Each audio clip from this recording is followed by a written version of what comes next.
shorter, the better. We see the longer the text, the longer the email, the more drawn out the question, and the less response we get. It's harder for the consumer to see, calculate, understand what are they asking, what's my response. Something to start out very direct, to the point, that doesn't result in just a yes or no style answer, something that's going to lead to what Andre's using, what price are you looking for? What's your number? But something to get them to engage. Once they've started to engage, the next reply, the next phone call is much easier to get to. It's to the point of getting that first text response, getting the first phone call answer, getting the first email response. And the more we draw it out, the larger of a question we ask, the least amount of responses we're going to get.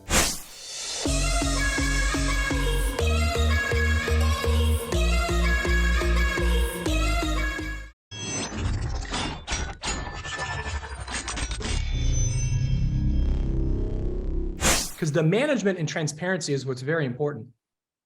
So once you submit a referral, you're going to have your own Home Advantage account, and it's going to tell you where everything sits. So if you have 10 referrals that you've sent into the network, it's going to give you all 10 referrals. It's going to tell you every milestone that client is sitting in, whether they're touring homes, whether they're in escrow.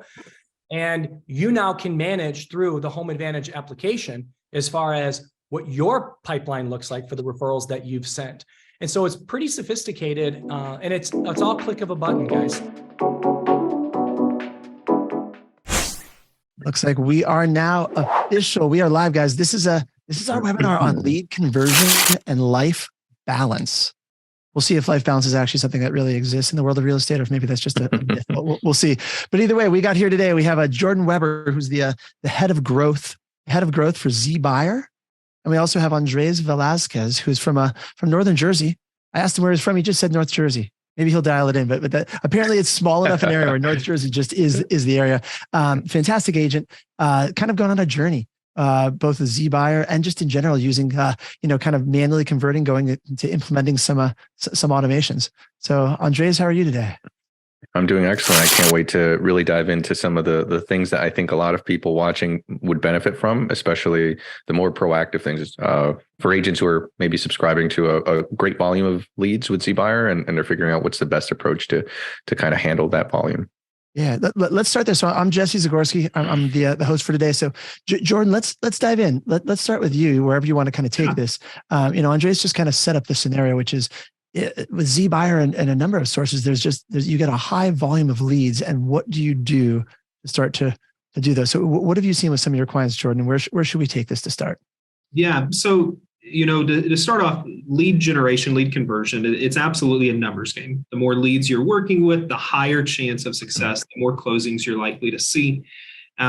Everyone as an individual has a threshold, though. How many people can I manually call in a day? How many people can I manually text and email in a day? Before you start cutting out time from other activities or other parts of your life or business. So that's really what I kind of wanted to look into. What can we do to limit the amount of time that you're having to put in manually, and where can automation come into place and be, a game changer for you? We heard from a customer not that long ago. He spent 2 solid days, gave up 2 days of his business to send almost 1,000 manual emails, one by one, going down a list. He had a spreadsheet of all his zBuyer leads, and he went from Gmail to the spreadsheet, Gmail to the spreadsheet. He asked us, is there an easier way to do this? And so it really kind of got me thinking, life balance with lead generation, whether that's balance with, your time going into lead conversion in your business. Is it cutting into your personal life? Do you have, 100 leads flowing in and it's just a daunting chore that takes up 80 hours of the month for you to try and work these? What does that look like? And how can we decrease that amount of time while still having an effective conversion strategy? Yeah. I love it. And so Andres, we were chatting, right before we went live. You were having, or you still are, but you started off having success, just kind of with a more manual approach, right? So talk to me a little about first, what was your process with these zBuyer leads, and then what has that morphed into over time? Yeah, I mean, I didn't have a CRM, and I know that, CRM is kind of the tired old phrase that everyone uses in real estate. Get a CRM, get our CRM. I didn't believe in it at first. I thought I could make it work with an Excel sheet, but The truth of the matter is that it helps you out tremendously for several reasons. I mean, I use Follow Up Boss. That's the preferred one that I have. I mean, I'm not pushing Follow Up Boss. You guys can use whatever you want, but there are ways that you can do it. So like, for instance, changing the type of lead from either just a cold lead that comes in to a hot prospect to a active client, that kind of gets you to prioritize the type of lead after you connect with them. So you can put them in different buckets.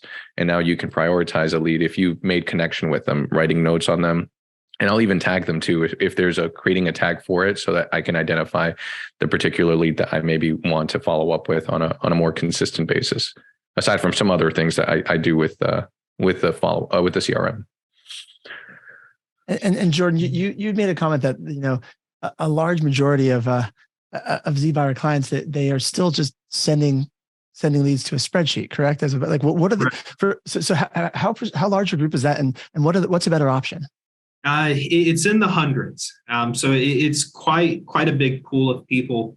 You know, our system doesn't have any type of CRM functionality built into it.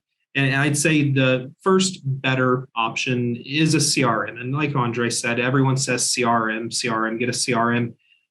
But there's some truth behind that. You have to understand, you know, what your database is, how large it is, and you need to be able to organize it into some key roles. And whenever you're looking at a spreadsheet, at a certain point, and I'd say about 100 leads, I would think you would hit it pretty quickly. It gets hard to keep up with all these little things about each person and storing all this information. Looking at a spreadsheet, it's kind of hard to determine who's my hot leads and who's someone that's cold, where's my year out people, who's interacted with me recently. A spreadsheet just can't tell you those things. Yeah, it's I don't know, Andres, if it's hard for you to even wrap your mind around, but I guess you did it for a while. Like, it's hard for me to wrap my mind around agents operating off a spreadsheet. How long were you able to operate for them? Was that just incredibly time consuming for you? Well, so look, I think I can touch on the reason why I think agents will justify, because it's probably the same reason that I had, why they would justify not investing in one, is because they think that it's not worth the money, or they would rather spend the labor than doing it. It's almost like, would you rather do a project? Like, I could learn how to replace a toilet, but is my time best used learning how to replace a toilet and, you know, spending what maybe in an hour I can make $500 versus paying a plumber who could do it and save me that time and money? Because now if I mess up, I have to pay the plumber, and I still wasted time doing it myself. So I think people try to justify not getting a CRM because they think that, well, I can do it on my own and save the money. I mean, most basic standard ones that don't really have any crazy features, probably no more than $100 a month. And I think it's well worth it, especially like Jordan said, once you've gotten a specific number of leads that you're pulling in. I from when I started with zBuyer, I have, I think, over 1,000 that there's still some that I still contact from over a year and a half ago. And yeah, there's no way that you can, how do you call each and every person and organize? It's madness. Honestly, I don't know what kind of heart attack I'd have looking at that kind of Excel sheet. So after you moved into the world of a CRM, I know you started implementing some drip campaigns. Can you tell us a little bit about how you've structured it, what you've set up, and tie that into the automation piece? Because as your lead volume does pick up, you have your follow up with the current people you're in dialogue with, that keeps building up, and then you have new ones coming in. How have you kind of segmented that? Yeah, well, the first thing I tell people a lot, and I've made videos on it that I'm not sure if anyone has seen it, is that when you're emailing or when you're texting, because you can send an initial text, at least with my CRM, when you're emailing or texting, they send a probably 6, 7, 8 sentence long message about, hey, my name is such and such. I saw that you were looking to sell, blah, blah, blah. And it's too lengthy. So the very first thing I would say, just before even starting the lead drip campaign, if you're trying to communicate with someone via text or email, I mean, me personally, and I'm sure every one of us, we don't have time to look at emails. And the longer we see an email, the longer we're just like, okay, I'm closing this. So you have to get very direct and to the point when you talk to a lead. If you're communicating via email or via text, I guess the phone call is the same thing too. But I usually start out with, hey, I saw that you were looking for a cash offer. What was the price you were looking to get? And I mean, I could pull it up. Obviously, I can't share my screen, but the response rate, I would say, is somewhere between 30 to 35% of agent or sellers that would respond initially to a text like that. And they would give me their price. So that kind of starts to help me gauge the realistic level of client that I'm going to potentially be working with. If they give me an outrageous number, then I know that, I'm going to have to kind of bring them down to earth a little bit on the reality of whether or not we can get that kind of price. But this is the best way, at least for me, from what's worked before starting the initial drip campaign. And then the drip campaign, I'll have it set up maybe a few days after making first contact. So it'll be about 5 or 6 touches spread out over the course of maybe 2 weeks. I like that initial message going out. To address Donnie's question, what I want to know is how to get a response from the leads. Getting no response, or the only response is opt out. Is there anything else that you're using or saying, Andres, or things you've used in the past that have also worked well for you? Yeah, well, so one of the things for people watching is I would say stay tuned, because I'm actually cutting up a video that I made where I did a live call with the zBuyer, and I'll upload it after we're done here, so that you guys can kind of get a sense of what I say. But the best approach you can have to get a really good conversion as far as converting an appointment on a call is to call them, to get them on the phone. I know someone asked recently, is it better to call them, once the lead comes in? It's just better to call them and be consistent. Don't call once and think that, oh, okay, that this lead is dead or this one isn't going to go anywhere. Call them as often as you can. Be consistent with your follow-up. And that would be, I guess, the biggest suggestions I would make to people. And when I'm having conversations with them, I'm already acting as though I'm just following up with a request that they made, because they showed interest. Obviously, they were wanting to get a price. So I'll typically say something like, hey, I'm actually following up. It seems like you wanted to get a few more bits and pieces of information on your particular property. The only thing is I don't really have the information on your house other than the property address. How many bedrooms does this property have? And then they'll start automatic. I'm not trying to sell them. I'm just trying to get general information to get them to realize that I'm not a threat to them, and I'm only trying to help get them the information that they've already showed interest in wanting. It's sounding like keeping your initial responses short and sweet, combined with some language to build rapport, is probably a secret to why you're getting such a good response rate. Right. So if anyone watching this is not getting responses, let's take a look at the length of what you're sending out. The how you're communicating the language would be a good first place to start. Do you have anything else, Jordan, that you think would be something someone might be missing? I think to kind of build on what you said, the shorter the better.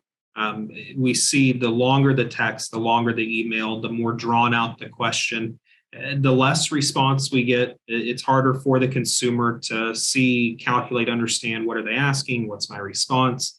Something to start out very direct, to the point, that doesn't result in just a yes or no style answer, something that's going to lead to what Andre's using, what price are you looking for? What's your number? But something to get them to engage. Once they've started to engage, the next reply, the next phone call is much easier to get to. It's to the point of getting that first text response, getting the first phone call answered, getting the first email response. And the more we draw it out, the larger of a question we ask, the least amount of responses we're going to get. I agree. And I would like to touch on a few things too. I noticed that oftentimes they'll ask, well, what do you think my house is worth? Because for whatever reason, sellers think we have this human calculator that we can just plug and chug and determine the value of their home. I would never even give them a value if I'm talking to them over the phone. My goal is to make an appointment, and calls, by the way, if I'm talking to a seller, probably don't last more than, I would say, 8 minutes. Because after that, it's kind of like banter. They're maybe just, talking about their own personal lives. It shouldn't take you longer than 8 minutes to convert a call into an appointment. So if you feel like you're noticing your calls are taking a little bit longer, then, you have to be a little bit more direct and sometimes kind of bring them back into the bulk of what you're looking to discuss, which is their home. Is that part of that when we talk about life balance, right? How this ties in, if you're efficient with your calls, because I think sometimes people are just so happy to talk to anybody. And you go to this call and you're just like, I got someone here, and they just talk forever. And then you're like, and then you get off that call and you could have made, as Jordan mentioned, it is at some level a numbers game, right? And so do you consciously think, Andres, to be laser focused in that call to bring them around, or is it just for being time efficient, or what's that reason for that 8 minute mark on a seller call? Well, because it's the same thing if I prospect a for sale by owner. If it's the zame thing if I'm prospecting a zBuyer lead. It's the same thing if I'm prospecting an expired lead. If there is actual interest to wanting to be serious about wanting to sell, then they'll be open to meeting with you.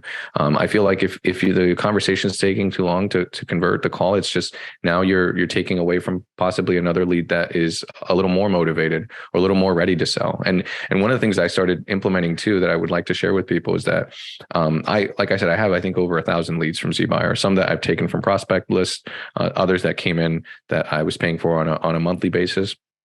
I exported them since they're all in my CRM database. I exported them from my database on my CRM, and then I uploaded that CSV file into a dialer that I use. So I use Mojo Dialer. And what I end up doing is now I'm calling three numbers at one given time. I have a pre-recorded drop message, a pre-recorded callback message. So in the span of an hour, I can probably get to about maybe 60, 65 people to talk to, at least dials, I should say, 65 dials. Now, how many connections I make, it depends on how long the conversation is. I try to keep it, less than 10 minutes, but the goal is if I talk to 50 people and I connect with 5, I want to get at least 3 or 2 of them to get an appointment with me that same week. What I'm picking up from what you're saying, Andres, less about the time frame of using it as a metric to determine someone's interest, but more about it's something that you're doing to keep you focused on what is my outcome, what am I trying to get here, what's my goal for this call, and having that time frame is pushing you, directing the call with the homeowner. I can help you, but I need an appointment. I need to be able to see the property. You want to know what it's worth. You want to know cash values. You want to know these different things. And so you keep bringing yourself back to what's the goal, redirecting the conversation, redirecting the homeowner. I can help you, but I need to see the property. We need to meet face to face over the phone. I can't accomplish, to your point, bringing out my just, human calculator and all of a sudden telling you to the penny your home's value. Mm-hmm. Yeah, no, I agree. I mean, and that's the thing. I always present them with the 2 options, right? I'll say, look, I mean, I can give you a range, but I'm going to be honest, I don't know how helpful that will really be. The other option 2 would be, I come by their house, maybe like takes me 5 minutes, 10 if you have a few questions, and I'll give you more or less an idea of what it looks like, because I've been into some houses that are 1,600 feet that feel 2,000 square feet because the flow, the home itself has a better flow, and in which case that increases the value to it. Or I've been in some houses that are 2,000 that feel like 1,200. So I want to make sure that I give you a number that will accurately reflect what I think your home would sell for. And then, you decide what you'd like to do with that information. We could talk about what the next step might look like. But I would never say after that we can sell it or we can list it, because that automatically will kind of trigger them to feel like, well, I don't want you to sell it right tomorrow, or I don't want you to sell it next week. But it's almost like taking it like slow, almost like when you're talking to a romantic partner. You don't automatically meet someone on the first date and say, hey, let's be together forever. It's like, who is this person? You got to go step by step. Absolutely. Kathy had a real good question. And since we're talking about appointments, getting the appointment set right now, she said, I've been a member since last month, been able to set 5 appointments, but all but 1 have canceled last minute. Any suggestions to avoid this? Mark had a pretty good response. Kathy, what are you doing between the first call and the appointment date?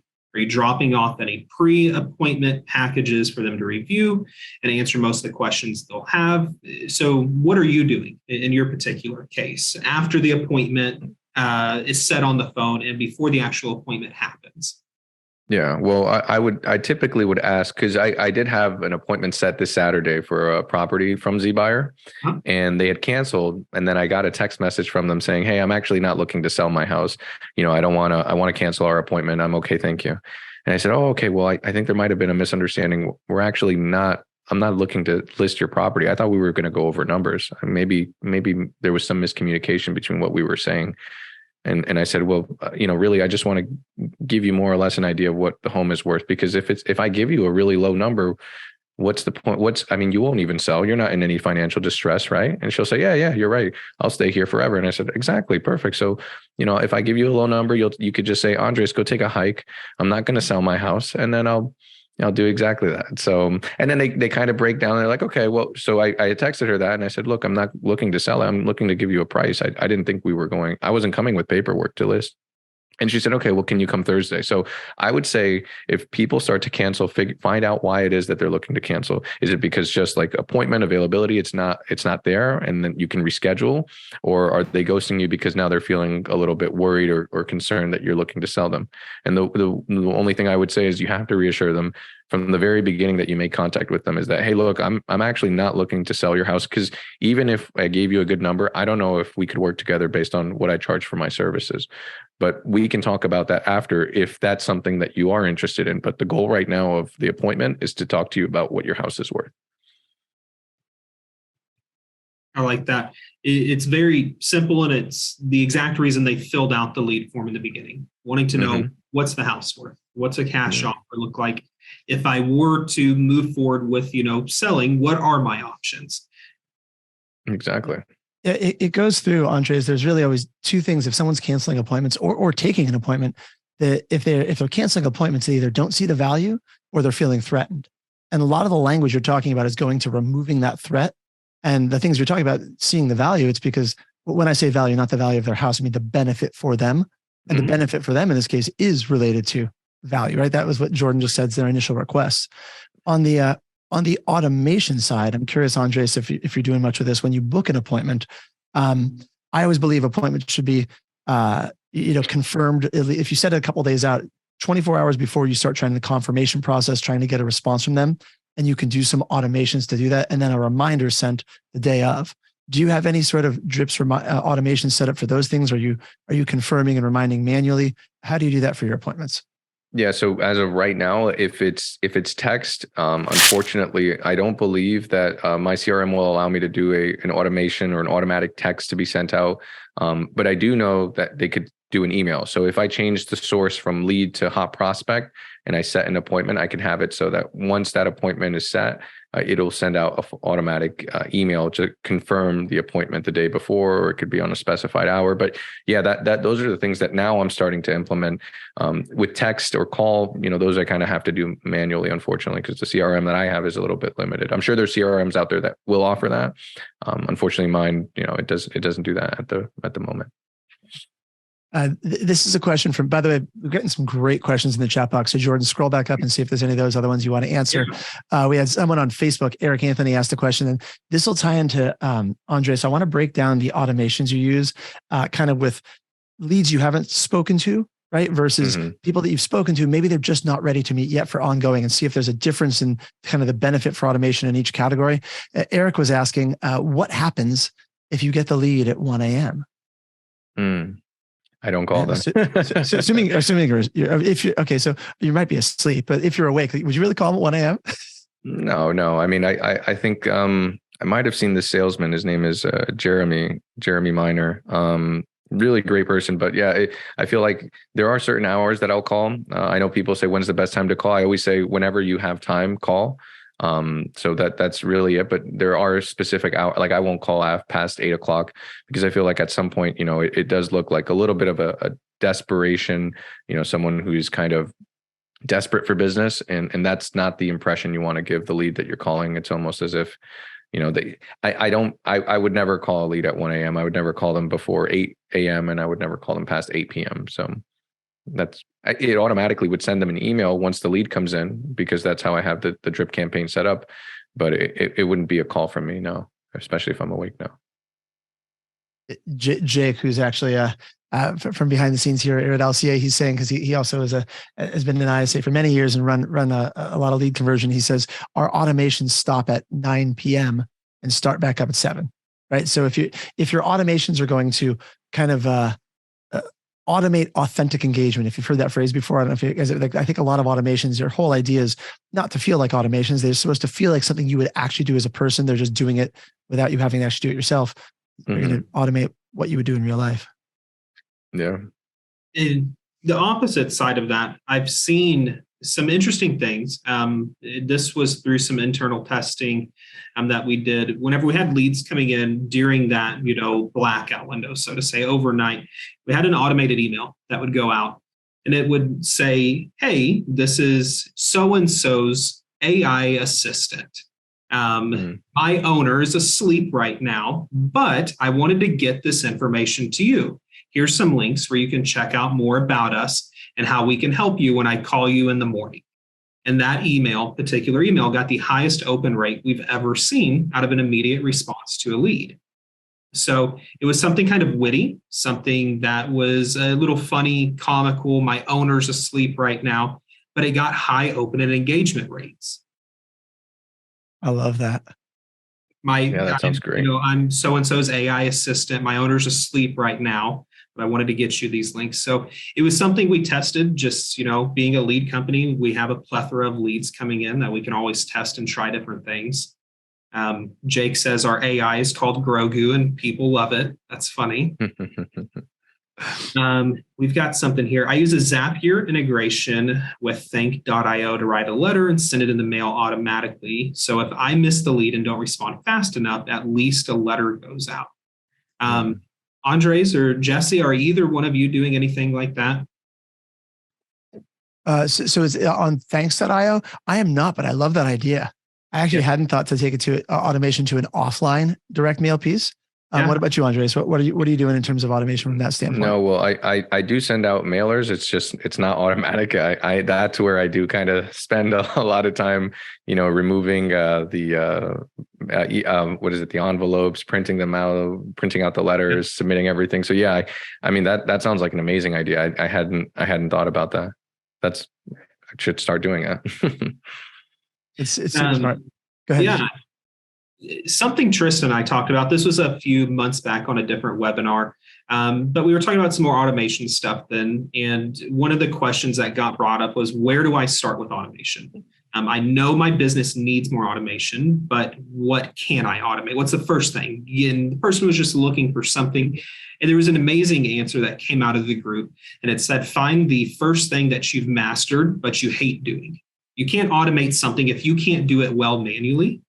That's a first key mistake. If you don't have a process, if you don't have a system, if you don't know what works, automating it, you're not helping yourself. So once you've understood something, once you have figured out something to get you the optimal result you're looking for, and it's something you hate doing, it's a time sucker, it's pulling time away from your business, your life, your family, whatever it is, that's where you start automating. So kind of interesting, the letter piece right there. No one likes handwriting letters. My hand starts to cramp eventually.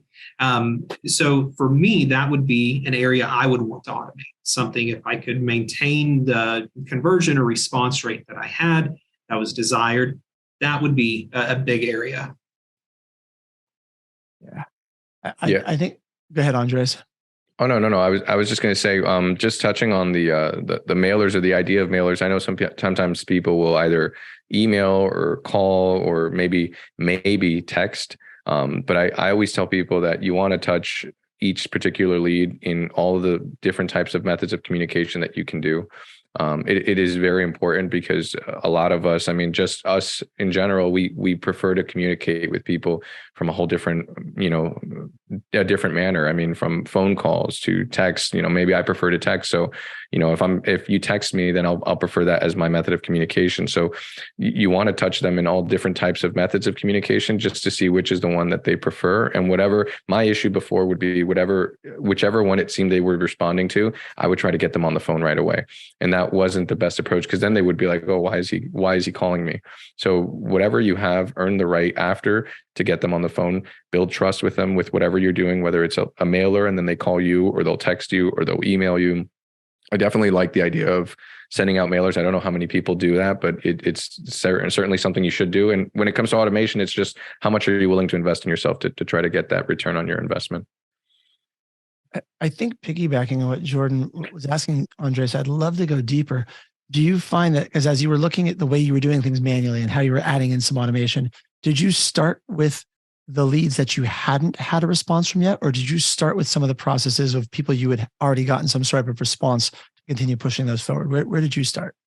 With the ones that hadn't responded, I started with them just because I wanted to see if there was some way that, I'd already made an attempt to reach out to them. Now, if I could automatically set some sort of system that could get them to respond, where it still seems somewhat organic, it doesn't seem like like a cut and paste type of thing, then yeah, that's what I decided to do, and I would get people to respond. The only thing is that now it's like you as an agent need to learn how to be a little bit selective with the clients that you end up picking, because someone might say, "Oh, I want to sell my house," but the price just doesn't make sense. They're listing it too high, or they want 4% or 3% or whatever percentage you're willing to take, but they want 1% less than what your floor is. And those are the people that I've lost deals just because I don't want to take them, because I know that the level of work or effort that is involved, it's not worth it for my time. But someone else might see that.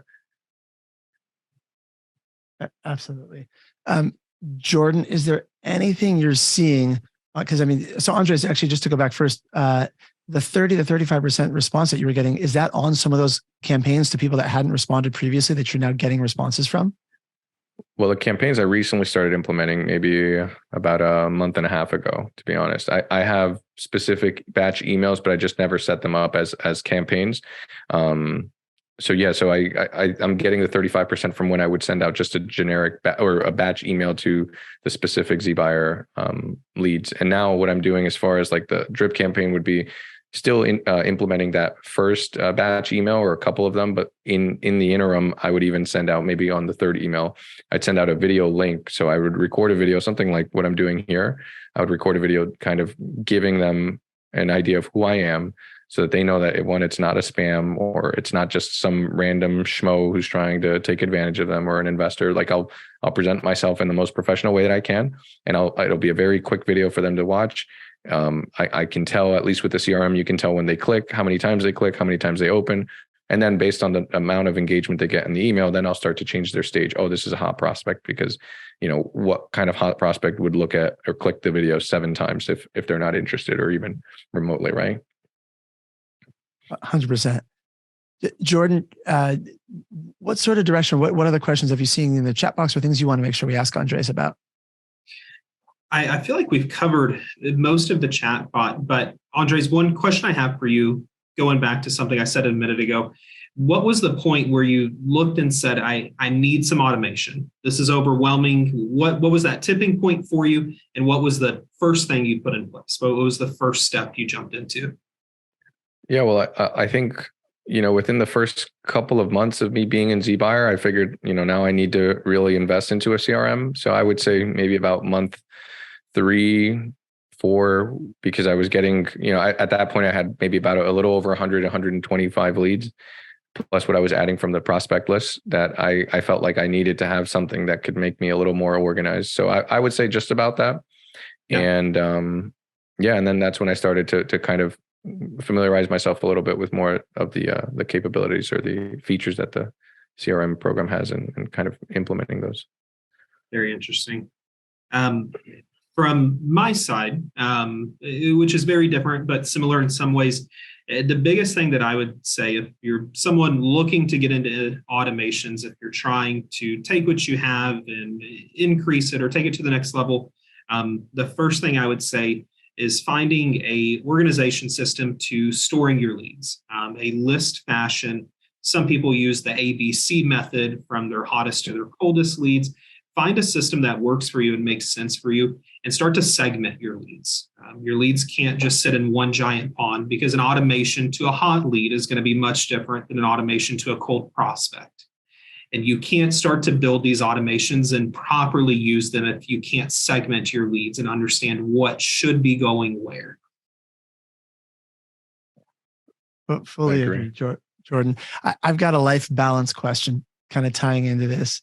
Yeah. We decided we were going to say, if life balance is possible, is it a myth? Is it real? Like when one of these leads does respond, are you getting notifications instantly, Andres? Are you piggybacking the conversation? Are you able to batch it together? Are you only kind of like time block your time together for initial prospecting? How do you handle that when responses come in at various times from these campaigns?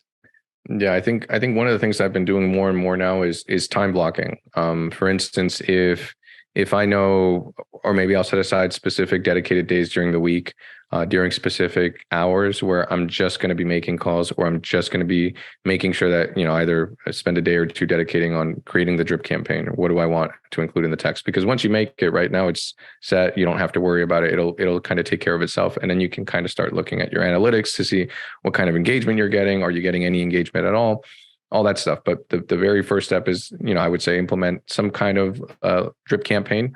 As far as the second question, what was it that you were asking? Really more, how do you you get the time, like, how do you balance when you get responses that come in terms of life balance, right? The thing with working a lot of online leads is it's hard to do other things in your life because when leads respond, you have to jump on it. And there is still some element to that. How do you balance that for yourself? Yeah, well, so like I said, right, I do time block. If I'm out doing showings, like I'll set specific hours and when I'm going to show, specific hours and when I'm going to call, specific hours and when I follow up with leads. I think that's important for you to do, like to dedicate that time and not try to bring in other type of outside business, whether it's like leads that you have under contract or deals that you have under contract, current deals you have on the market, let's say listings that you have under market, because then it really kind of makes it so that you're spreading yourself so thin that you don't do well calling, you don't do well with the clients that you're working with, and you kind of feel like you're all over the place. So I think time blocking is absolutely 100% essential, something that you should do. As the lead comes in, you have your drip campaigns that'll take care of making sure that they respond. And then when you start to see a response that is a very high active, engaged lead, then yeah, you have to prioritize that too. You have to make sure that, you don't spend 2 days waiting to get back to them. That's the part I wanted to hit on. And Jordan, if you want to piggyback on any best practices you've seen people do, I think the idea of life balance in real estate, it's a great concept. And I hope that there is structures of your day that are life balance. But when you get responses from these leads, there is an element of time sensitivity to it, to priority, to jump on that response, to continue keeping it a live conversation. And there is no such thing as like balance, like equal parts of everything. You're going to have cycles and phases of different things. Do you tend to agree, Jordan, with that? Absolutely. The title for this webinar is almost a loaded question or a loaded topic. I think where the balance comes from is taking out the manual effort as much as possible from discovering those hot leads. And then at that point, you're now reducing the amount of work you have from a pond or a database of thousands of leads to a handful of hot engagements, people that opened, clicked, responded, sent a text. So the life balance is much more balanced at that point. You're not managing a large database. You're managing a handful of people on a daily or weekly basis that are responding directly to you. Andres, we got maybe 10 minutes left. Is there anything that we haven't covered in terms of best practices or things that you're like, oh, I really want to share this that I'm doing? Best practices, I would say, is we've touched on it a lot with the CRM, but I guess in a more broad sense, don't be afraid as an agent to take investments in things that are going to make your life simpler. Like for instance, a lot of us here are paying for, some of us are kind of curious about it, but a lot of us are paying for leads, whether it's seller leads, buyer leads, whether it's zBuyer or any other kind of lead gen platform. And oftentimes we're kind of worried or concerned and thinking that we can obviously get business. We can door knock and get business, but would we rather door knock and get business, or would we rather talk to a prospect who's maybe a little bit more motivated to sell? Maybe has ranked a little bit higher in terms of that level of motivation. I think that we shouldn't be, as agents, I know it's tough. Times are tough financially. Everything is kind of, always seems to be going up and up in terms of price. But if you're thinking, your thought process is, I can't afford this, I sometimes kind of pose it in a different way. Sometimes you can't afford not to do this. Yeah, Jake just dropped a link in the chat box, actually, Andres and Jordan. I didn't realize you guys were doing this. If you book a demo with zBuyer, you actually get 10 free leads just for showing up for a meeting. How cool is that? Yeah, it's something different that we're doing. We have, as always, our LCA discount. But anyone that's not currently using zBuyer, you're curious about it. No one buys a car without test driving it.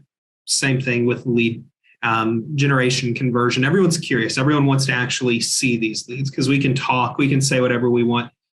So if it's something you're curious about, you want to know more about our platform, sit down, meet with our team. We'll explain our service. We'll be the first to tell you if we think it's a good fit or not a good fit. If we think that, you'd be a good fit for us, we'll give you 10 free leads. Take them, work them, look at the information that you're getting with them. And then from there, make a decision. Is zBuyer right for you? Is this something you want to jump into? Maybe we're just not the right platform, and that's totally fine. I love it. That's so cool you guys are doing that. All right. So from your side, Jordan, is there anything in terms of automations, any secret sauce that we haven't touched on yet either that you can add in here? I do. I think the biggest thing to automation is you can't set it and forget it. And a lot of people fall into that trap. They build these amazing automations, these blueprints. When this happens, then this happens. But if you're not watching and maintaining at whether it's weekly or monthly, reviewing these conversions, reviewing what it looks like, you're not making adjustments, what you're saying is going to become very outdated. It's not going to be relevant. You're going to eventually start to see you lose engagement. You lose open rates, response rates. So automation is amazing, but you can't set it and forget it. It's something that still needs to be reviewed. You're just doing it at a much higher level now.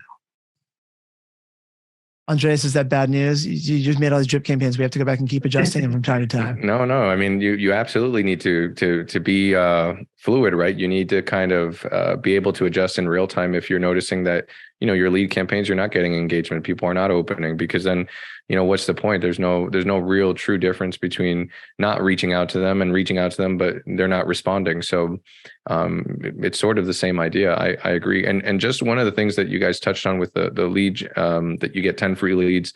I tell people who I recommend zBuyer to, I tell them, look, subscribe. Excuse me. I tell them to subscribe to at least a specific volume, maybe $400 or $500 worth of leads for at least 6 months. I know they're month to month, and that's also great. That's one of the reasons why I decided to use them. But I mean, we're in a business that is not instant gratification. It takes time to work deals. It takes time to close leads. I closed a lead today from zBuyer on a seller lead that the lead came in April last year, and I didn't get them to list until November. So it's a nurture game sometimes. And that's kind of part of the business. I mean, that's what you kind of have to be prepared for. And the idea is that as you start to build your pipeline and you start to kind of figure out which ones are closest in terms of getting ready to list, which ones are going to be a little bit longer. Now you're, I got 3 or 4 closings coming up next month because these listings are closing. I got to follow up in 2 months because I have these people that want to list. That's how you start to build your pipeline so you can consistently close on a regular basis. I love that. And I want to go back to some things. We have a few minutes that we talked on earlier, because I feel like this was hitting home for a lot of people watching this. When you were opening up a dialogue and someone says, hey, I'm not ready to sell, you take the pressure off. How are you finding out what's really going on for them? I mean, is it about asking the right questions? Is it a part of your nurture campaign? Where is that coming up? Yeah, well, I mean, the idea is to, like, I think that a lot of times we misunderstand the lead as we want them to sell, but we have to understand where they're coming from, because some leads that have come in, they were looking to get a price to refinance their home.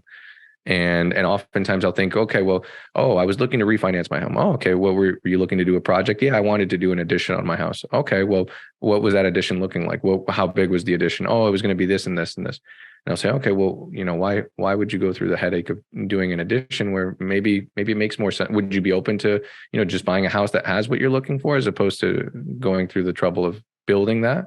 And they'll like, again, it's like asking the right questions to kind of get them back to the conversation of, well, you want to refinance, but let's see if selling could be a potential option for you too.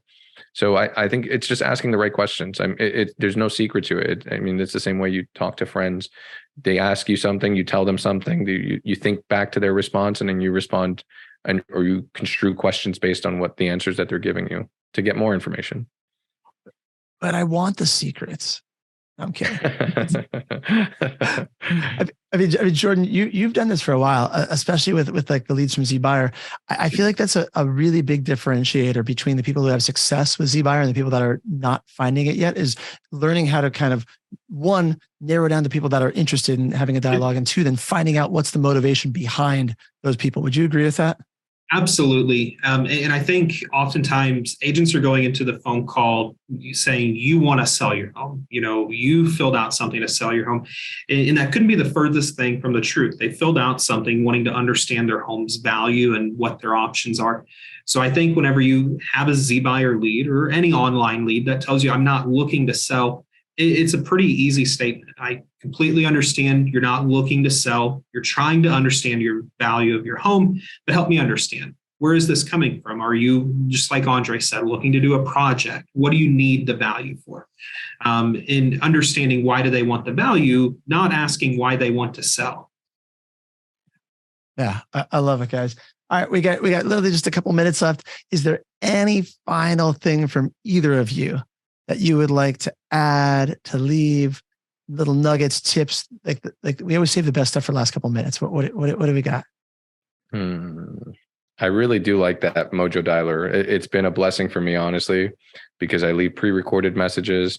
I will leave, I get to call people at a higher volume. I mean, if people want to invest in a dialer, that's the one that I use. And I just literally drag and paste all of the contacts in there. I keep track of when I contacted them. If I had a conversation with them, you can write notes in there, copy and paste my notes back into my CRM so that I know exactly where I left off with the client. For me, it's been an absolute game changer. And I do a lot of cold calling too. And that's one of the reasons why I use it. It's helped me out tremendously. So if you can and make the investment, I strongly encourage you, especially if you have like 500 plus leads from zBuyer. Love that, Andres. And Jake just gave a friendly reminder, check your state laws before using a triple dialer, right? That does vary by state, right? They have single line dialers, they have triple. That is that just to check with your state laws. All right. Jordan, did you have any final thoughts of anything that people could use in your favorite automations? Yeah. So I'm gonna wrap up with answering a question here that I think will summarize a handful of things. We got a question: when you get 22 leads a month, why would anyone want a dialer? You don't get 22 leads a month. What you get is 240 something leads a year. So whenever you start looking at it from that way, compounding, because we're not working leads on a monthly basis, we're working leads on your database. You're not converting all 22 of those every single month. So month over month, your database grows, your zBuyer pond continues to grow. So whether it's a dialer, whether it's a CRM, whether it's automation, I don't think anyone's jumping into zBuyer if it's for the right intentions of, I'm going to use this for a month. I'm going to get my lottery ticket out of here, and it's going to keep me going for the next month. You're jumping into this knowing that it's a long game. It's a numbers game. But most importantly, there's a incubation process, what I like to call it. The majority of these leads are 6 months out or further than that. They're people that are in the early stages. So automation is what allows you to continue nurturing in that incubation period where you're finding out who is interested, who's ready to move. So whenever you do receive someone responding back, engaging with you, you're dealing with one lead at a time rather than 22 coming in a month. Whether it's 22, 42, 50, 100, automation, it changes your focus from the initial volume of leads coming in to the volume of leads responding, engaging, that you're actively working, that have raised their hand and showed their interest. I love that, Jordan. That's a great way to wrap this up. Jordan Weber, thank you. Andres Velazquez, this is great. I can tell why you're getting the success you're having with this, Andres, truly. Yeah, no, it's just up from here. You gotta once you get the secret sauce and you see that it's working, you go all in, right? You bring all of your chips in the table, and that's what I'm hoping to do now. Yeah, I love it. All right, guys, thank you for being here again. Jacob, we'll put the link into the show notes wherever you're watching this, Facebook, YouTube, it'll be there. But before we drop off here, make sure you grab that link to book a demo, get your 10 free leads, or if you want the LCA 10% discount off, we have the link in there as well. Guys, one last thing, I guess, before we go to, guys, just stay tuned, because I will be dropping that video that I said it's a live call, as long as it's okay, that I can upload it onto the community. Yeah. It'll be a live call that I had with, I'll be bleeping out the address. Obviously, I don't want the person to, feel like they're having other people call them, but I'll upload it for you guys to kind of get a sense of how I have these conversations. Awesome. That's fantastic, Andres. Thank you. All right, guys. Have a great day, everybody. Bye, guys. Thank you, everyone.